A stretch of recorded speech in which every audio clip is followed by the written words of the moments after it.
Donc, comme exercice, vous allez devoir choisir un sujet et avec du faux texte ou du texte qui vient de Wikipédia que vous copiez-collez. Donc voilà ce que vous devrez obtenir. C'est à peu près ce qu'on a fait. Un titre en habillage pour bien faire.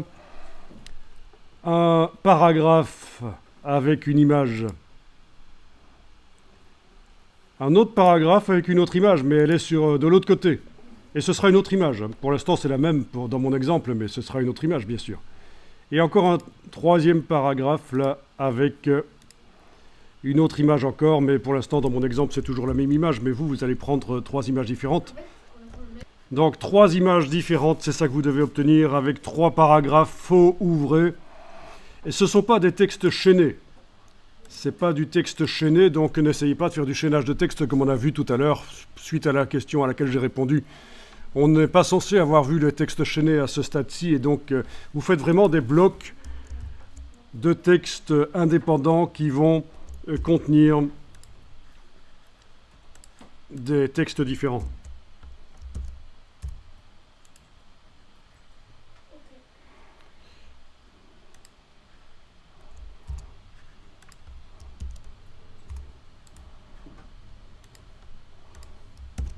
Ça, c'est déjà pas mal de revoir tout ce qu'on a fait et d'arriver à faire ça.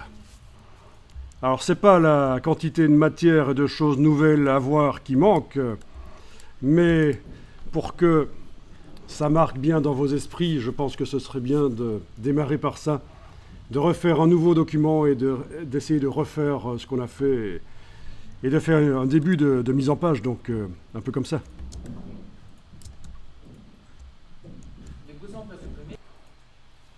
Alors, vous savez quoi, ce serait peut-être bien même de le faire sur un format A4 horizontal plutôt que de redémarrer sur un A4 vertical.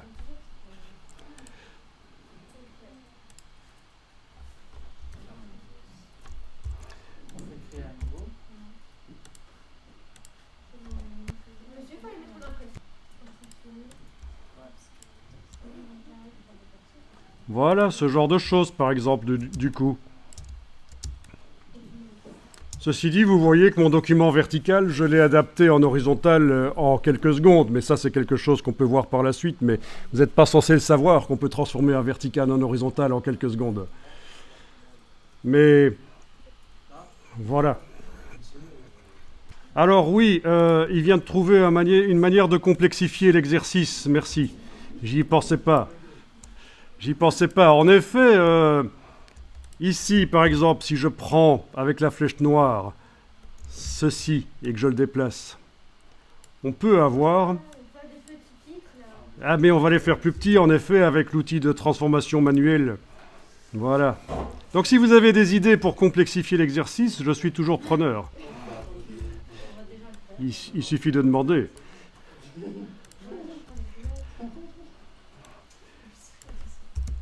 Quelqu'un d'autre a une idée pour que ce soit encore plus difficile? Non?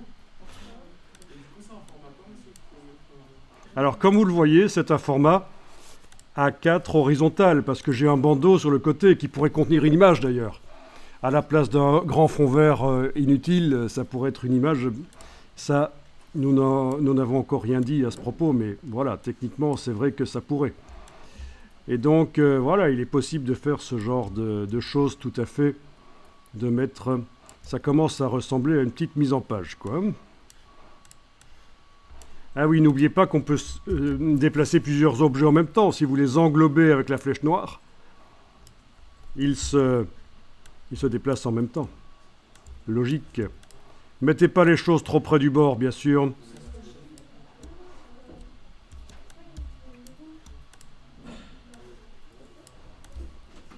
Oups.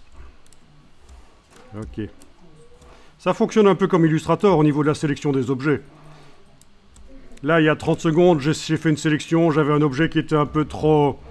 qui était sélectionné alors qu'il ne devait pas l'être. Avec la touche majuscule, je l'ai enlevé de la sélection. Vous savez ça, hein? Majuscule clic, ça enlève un objet d'une multitude d'objets que vous avez sélectionnés, par exemple.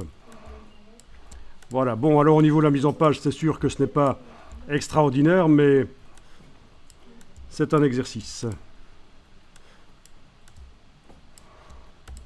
Toujours possibilité par la palette nuancier d'aller... La palette nuancier, donc F5, possibilité d'aller double-cliquer sur la couleur que vous aviez créée et tester différents changements rapidement. Quelque chose qu'on n'a pas vu, c'est que vous pourriez même choisir une couleur vive, parce que ce n'est pas nécessairement pour être imprimé, c'est parfois pour être vu sur écran. Et il n'est pas interdit d'aller chercher RVB ici, même si certaines personnes vont vous dire si c'est pour l'impression, il ne faut surtout pas faire du RVB, mais ça c'était il y a 20 ans. Maintenant on peut s'en sortir en choisissant des couleurs vives de ce genre-là pour un affichage sur écran. Et votre version imprimée aura des couleurs un peu moins vives. Donc c'est juste ici mode passer en RVB au lieu de CMJN pour la couleur. Je vous expliquerai pourquoi c'est préconisé par Adobe de toute façon de faire les documents en RVB maintenant. Ben c'est en fait, c'est pas difficile à comprendre, c'est parce qu'il existe plein d'appareils maintenant qui fonctionnent en RVB. Ordinateur, smartphone, tablette. Et donc, InDesign ne fait pas des documents que pour l'impression. Donc, on applique la phrase qui peut le plus, peut le moins. On choisit des couleurs vives et sur l'impression, ce sera peut-être un peu plus terne, mais en tout cas sur les écrans, ce sera vif comme on veut. Voilà, vous pensez que vous pourrez faire ce genre de mise en page ? On est obligé que le titre. Faites quelque chose de graphique, de toute façon. Faut pas que ça ressemble à du Word. Ah ben non, si c'est pour faire du Word dans InDesign, autant utiliser Word.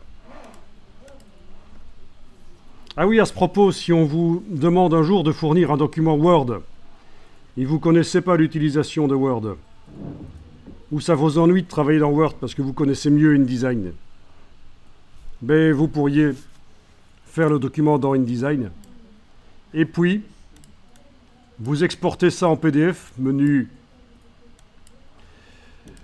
fichier exporté de InDesign,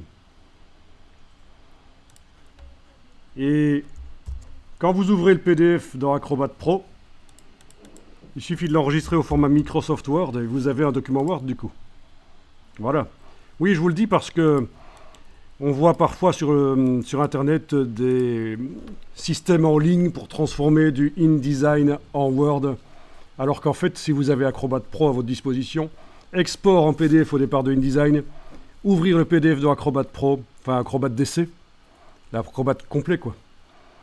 Pas le reader,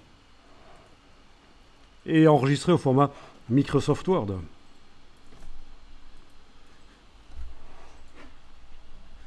Alors, il y a plein de choses qui pourront encore être vues, bien sûr. Les fonds de couleurs sur les blocs texte, la marge, plusieurs colonnes, les styles d'objets, les styles de paragraphes. Ça, c'est ce qui viendra après et qui va vous permettre d'aller encore plus vite pour faire ce genre de travail.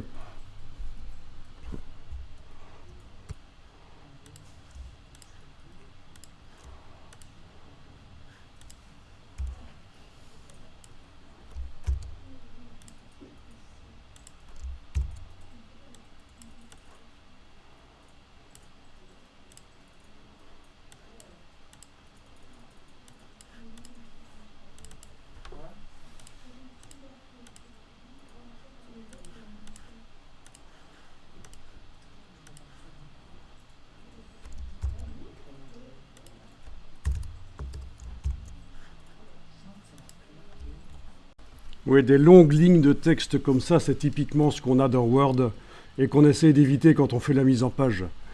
Donc plus tard, vous verrez comment faire des colonnes.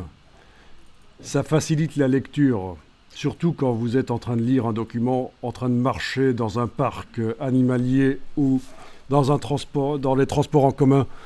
Des longues lignes, c'est moche, c'est difficile à lire, ça fait penser aux documents officiels. Ça fait pas très loisir, donc on fera des colonnes de texte. C'est quand même quelque chose de très important en mise en page dans InDesign, les colonnes de texte. Vous voyez ce que je veux dire ? Les différentes colonnes de texte, avec des gouttières, de l'espacement entre les colonnes.